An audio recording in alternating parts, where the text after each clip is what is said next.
Alright, you beautiful peoples of the internet, me, Clint, Cheapskate Gaming News, Tech Reviews, and today we have got EA's Battlefield 2042. Yep, going to do a review on this, a game with a little bit of controversy around it. So let's start off. Where do we start? Well, this time around EA has decided to dip both ends off their stick in the shit, so whichever hand they're going to hand it to you, you're going to get shitty sticky hands. Yep, but they've double-ended the shit stick on this one because, one, you don't get a campaign. This is the first Battlefield I've known not to get a campaign. They've been sort of nerfing the campaigns for quite a while, but I've always enjoyed the Battlefield campaigns. Battlefield 3, Battlefield 4 campaign, loved it to bits. Battlefield 3 campaign, excellent. Battlefield 1 and Battlefield 5, okay, yeah, you know, they've started to do these like little... how can we put it, like chapters or whatever they were, but they were playable, enjoyable, and the great thing about the campaigns in Battlefield, they were there to get you used to the weapons and the control systems. But this time EA's thought, fuck the campaigns, we don't need that, no one wants that, they just want really good multiplayer. Unfortunately they forgot the really good bit, but let's get into that in a bit. So automatically I'm on the back foot again here.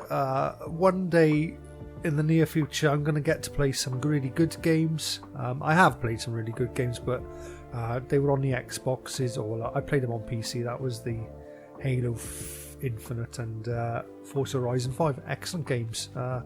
No point me doing a review because everyone else has reviewed them and they all got highly voted. So I'm going to do this review of Battlefield 2042 instead. Okay, so we're on the back foot already. We've got no campaign.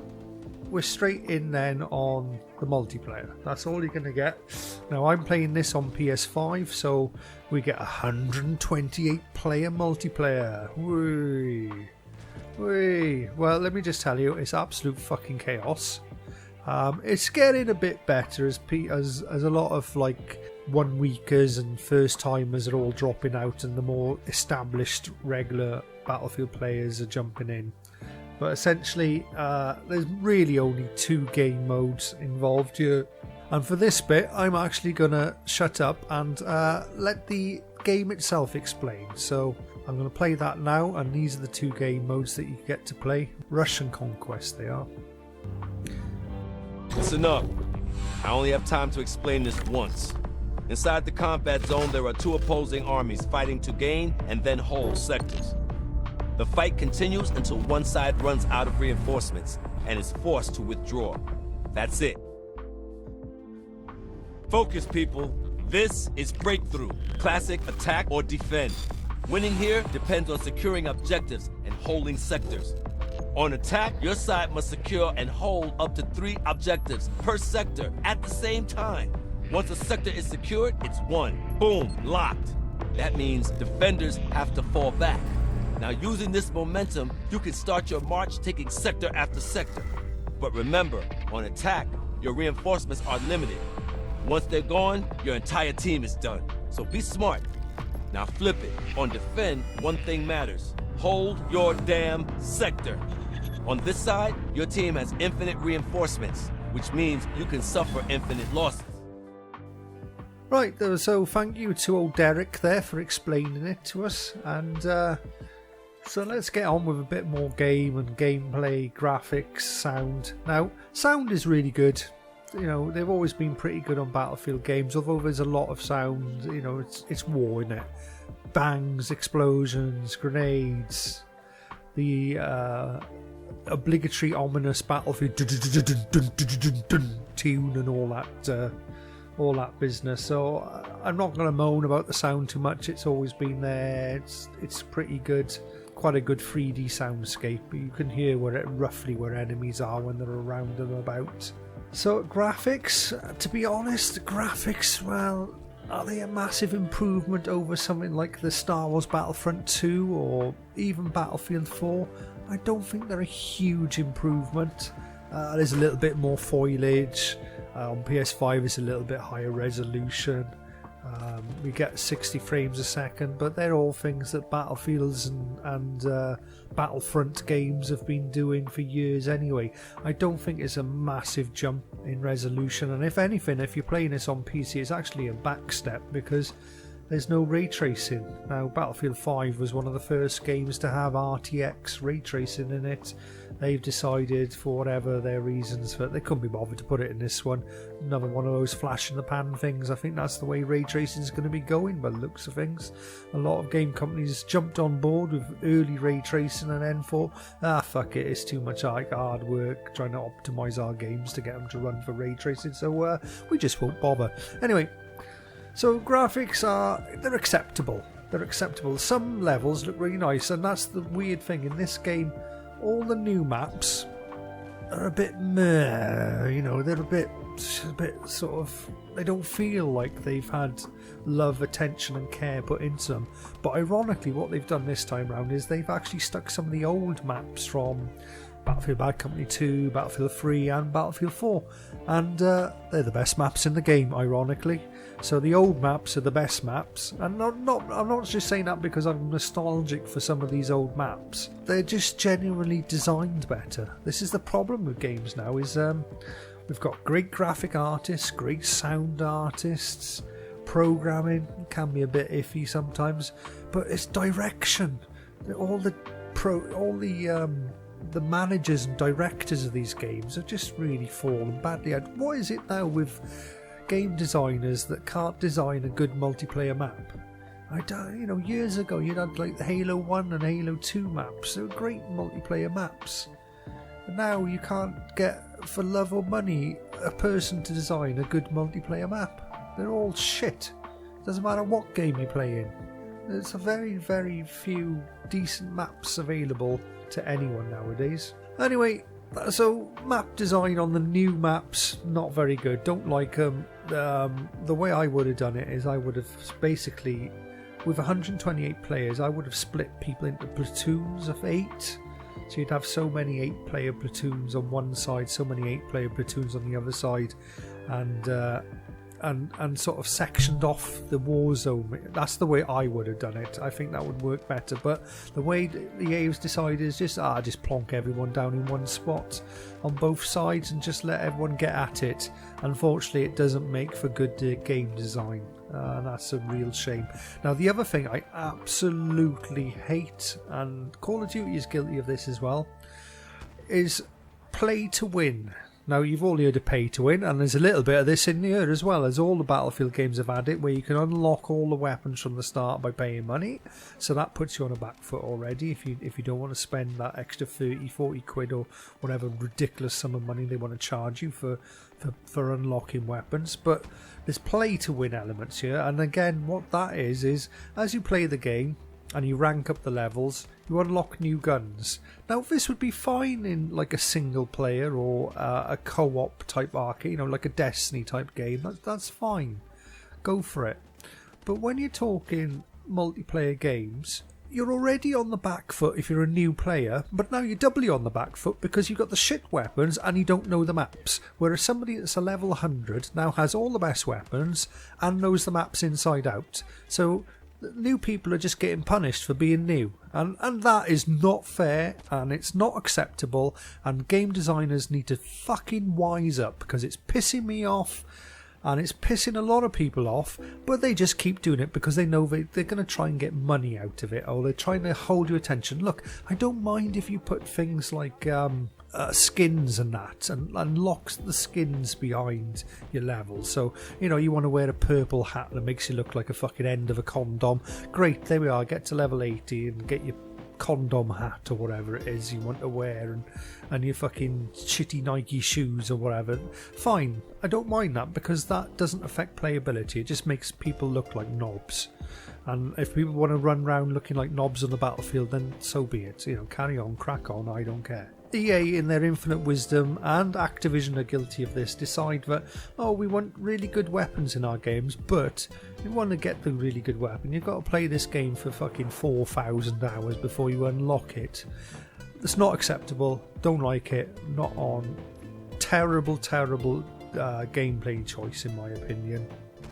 Just give the people the weapons they need to play the game. AKA, look at the way Apex Legends does things. Now, I've fallen out with Apex Legends recently, but I did play a lot of it, and the way that works is all the weapons are there on the map.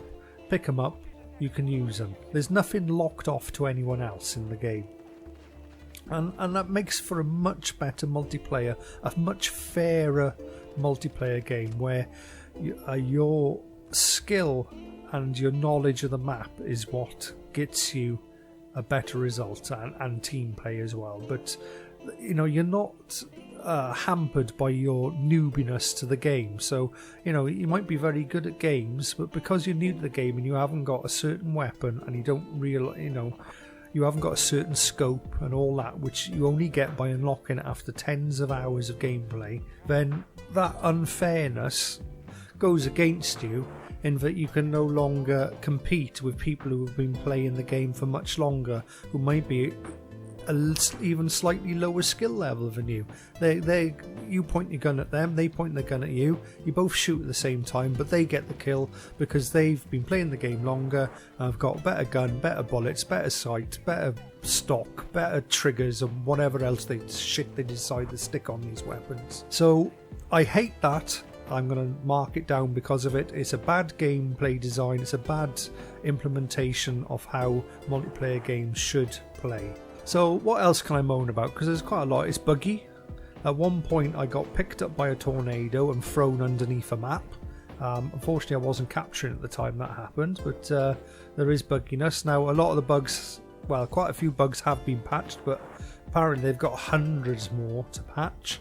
A lot of the time if you're a medic, somebody dies and they're half in a building, half out of a building, their body, you can't pick them up. Oh, and that's the other thing, in the old Battlefield is that you used to be able to choose like a medic, an engineer, and you'd have a loadout for that particular person. Oh no, not now. No, you can be a medic with a sniper and an ammo box. And it's like, what? Like, where's the sense in that? So essentially they've got rid of one of the fundamental gameplay parts of Battlefield anyway. What else I can moan about? Because I'm getting really fed up with modern gaming. Console gaming used to be great fun back in the day. Oh, that's another thing. I don't think this game is optimised very well for consoles. The main menu screen's on it, right? For the love of God of money, I cannot find how well I did in a game at the end of a game. It'll give you like a silly splash screen saying, oh, so-and-so got 2 kills and so-and-so got 5 scopes and someone else killed a tank. But for the love of money, I can't find a screen where it tells you how much XP, how many kills, how many times you died, and your kill-death ratio. It's in the game somewhere, but it's hidden behind about 12 menu systems in sub-menu system. Oh, EA, what are you doing?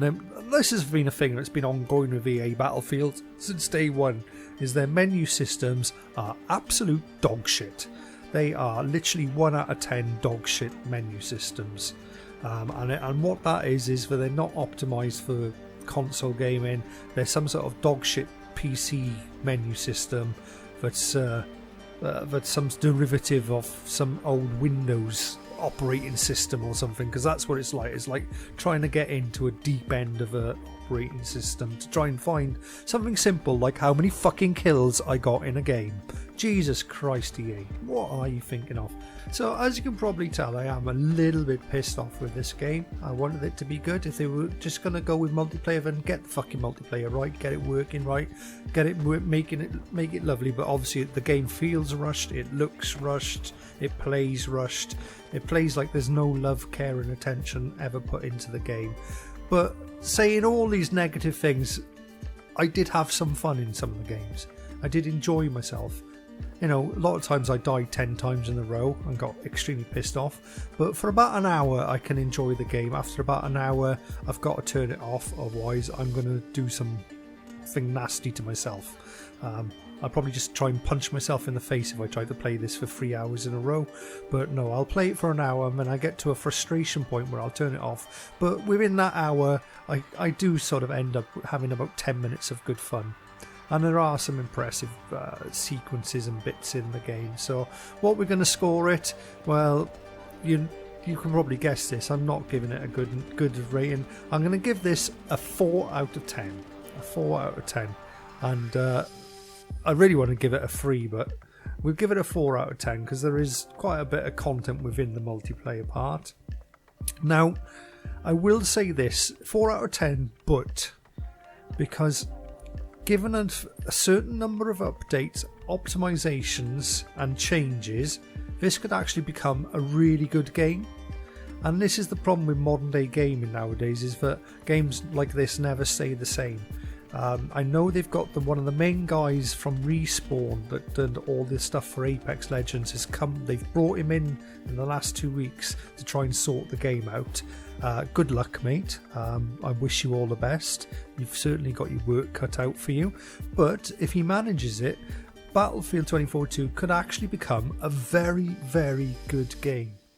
You can see that it's got the basis of something that could be a great game, but it's just implemented very poorly. And through updates in the future, we could definitely look out to seeing this turn around and become a really good game. So in the future, I might have to re-review it, or maybe I'll just let someone else re-review it. But as it stands now, as it stands within the next few weeks or a month or whatever, don't buy it.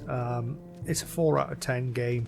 If you see the game for under 15 quid, yeah, maybe pick it up and enjoy the multiplayer part. Or better still, wait for it to go free on EA Access and just pay the £20 a year for EA Access and grab it off that. And it won't take long before this game is on EA Access. Anyway, this review has been way too long now.